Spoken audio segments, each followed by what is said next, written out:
আজকে আমি তোমাদের সাথে শেয়ার করে নেব এই টক্সিমো ড্রাই ওরাল সাসপেনশন সিরাপটা কিভাবে ব্যবহার করতে হয়, কিভাবে এটাকে তৈরি করতে হয়, আর কেন ব্যবহার করতে হয়, আর কাদের জন্য ব্যবহার করতে হয়। এই সিরাপটা একমাত্র বাচ্চাদের জন্য ব্যবহার করা হয়, আর ব্যাকটেরিয়াল ইনফেকশনের ক্ষেত্রে এটা ব্যবহার করা হয়। এটা অ্যান্টিবায়োটিক মেডিসিন হিসেবে কিন্তু কাজ করে। যেমন নাক, কান, গলা বা ইউরিনারি সিস্টেমে কোনো ইনফেকশন বা কিডনিজে কোনো ইনফেকশন থাকলে সেটা কিন্তু ইজিলি সলভ করতে সাহায্য করে। তো এটাকে কিভাবে মেক করবে, মানে এখানে দেখো একটা বটলে ডাস্ট পাউডার দেওয়া আছে আর কিন্তু একটা স্টেরিলাইজড ওয়াটার দেওয়া আছে।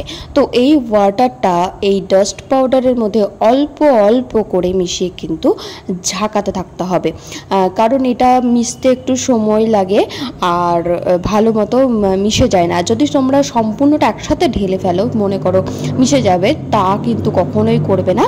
তো আমি এখানে হাফটা নিয়ে নিয়েছি। এখানে একটা মেজারমেন্ট লাইন আছে, সেই লাইনটা পর্যন্তই কিন্তু এই স্টেরিলাইজড ওয়াটারটা দিতে হবে, আর ওই পর্যন্ত দেওয়ার জন্যই কিন্তু মাপ করে দেওয়া আছে। দেখো আমি সেকেন্ড টাইম কিন্তু আবারও এই ওয়াটারটা দিয়ে দিলাম এবং ভালো মতো এটাকে ঝাঁকিয়ে নিয়ে রেডি করে নিচ্ছি।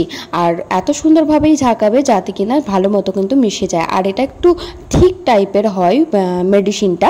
তো বাচ্চাদের জন্য খুবই দ্রুত কাজ করে। এর সাথে একটা মেজারমেন্ট কাপ দেওয়া থাকে, যেটা কিন্তু ডাক্তারের সাজেস্ট অনুযায়ী তোমরা ইউজ করবে, যে 2 ml বা 4 ml বা 5 ml